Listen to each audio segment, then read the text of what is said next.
So this week I haven't really made much progress in regards to the actual AI behaviors, but what I've done is I've got spiders with animations. So sorry for people with arachnophobia, um, but it kind of fits in with my theme, so I do apologise. They do have an idle animation as well. You can see that one's idle as it's moving along. I have some odd bug that if it's in the middle of that idle animation, it won't change to actual walking. But they do also have an attack animation as seen just there, but it doesn't hit the player at the moment because it's a little bit buggy. You can also loot the AI, loot like beast ones. If I have a small bug where you can't just loot all in a row, but I'm gonna fix that next week.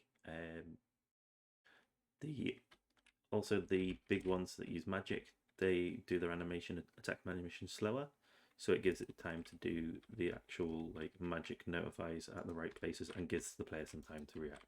So here we go, it'll start charging there and fire now. So it'll always do that in that animation, so you can kind of get used to it and know when to roll. It's very well like signposted for the player. What I have done this week as well, other than rigging and animating spiders, because originally I was going to get someone else to do it, but I figured there's so much work to do, I'll just get some like cheap, nasty animations done. This spider is now rigged, so it kind of collapses on the floor when you kill it rather than becoming a hot air balloon. The rig has a few problems, as you can see, which is why it's not animated yet, it's just rigged. One thing that I have done this week, which I'm quite happy about, is I've made it so the player can now starts with a sword, so you don't have to equip it straight away, which is going to be much nicer for playtesting. It was actually a bug that I had an issue with that I've not found a way to fix. That was originally for my inventory system that I made myself for my portfolio work.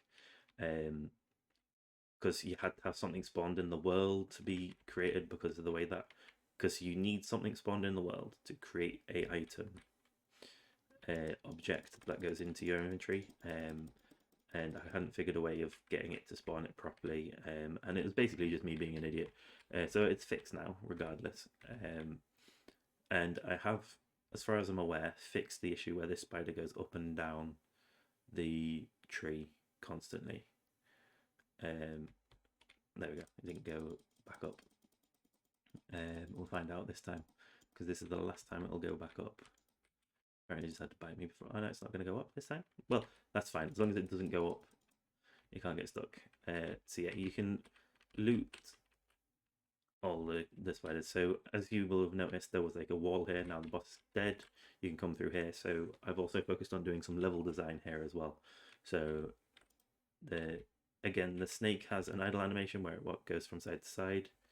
I'll unlock myself and I'll get it to follow me, and it's got a movement animation, and then it's got an attack animation. So there's the three animations. So that one, which I rigged myself as well, and then the magic snakes also have movement and attack, and that was part of its idle. I'll just kill this one, hopefully. I'm gonna aggro the others, aren't I? Yeah, just aggro that one. I'll just see if so that one's doing its idle. That was very lucky magic dodge.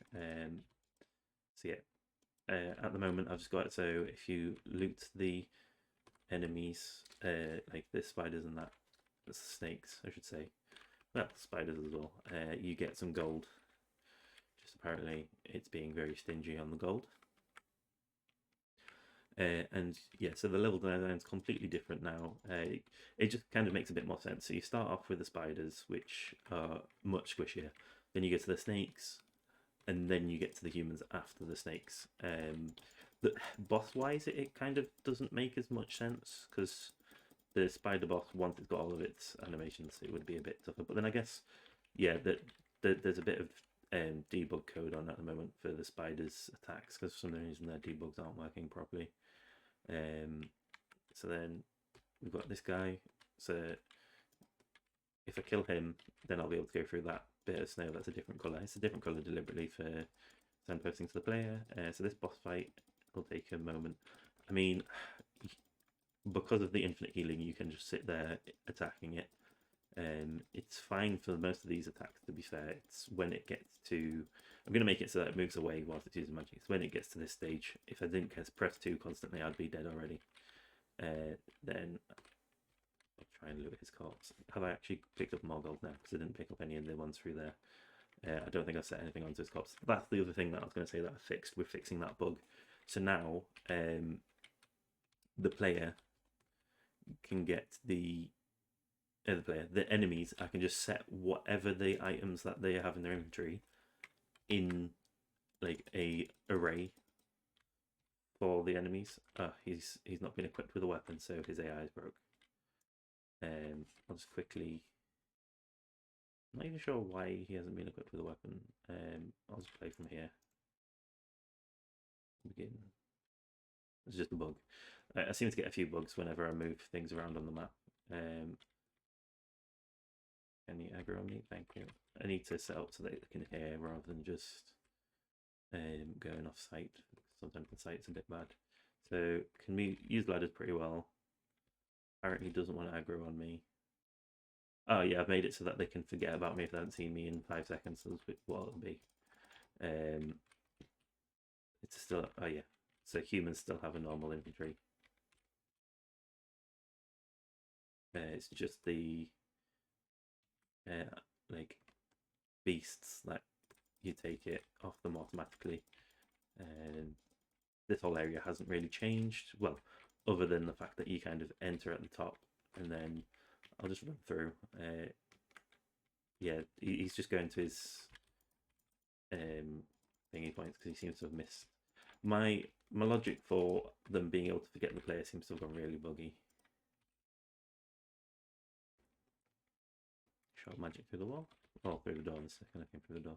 The main other change that I've done, which is why, in fact, rather than having the enemies chase me, I will just quickly play it from here. So he does his normal magic still. That hasn't changed. We teleport away. You can only heal once per stage now. That's fully fixed. I didn't change where his teleport was. So now he uses this effect, which is much easier for the player to see, because the previous effect was a bit difficult for the player to see. So you definitely can't miss this attack. It's very well signposted. Just hit 2 to stop myself from dying whilst it happens. Yeah, so I need to move his teleport because it completely breaks the game. It's because his teleport billboards basically are still over the other side of the map. But yeah, so what I was saying about being able to give them an inventory is if I go into my inventory now, I can just set an array of target. Yeah, so he's got loads of gold in there and a saber, so I can just set as many as I want and it won't cause any issues. The issue I had before was if I set 2 the same, it would basically, you take it off the first one, take it off the second one, and they'd have the same value, but I've managed to fix that. So that means that I can put things in inventory. I can have it so the player starts with any weapon that I want. And it also helps for being able to save the game and keep the player's inventory. So that's everything I've done this week.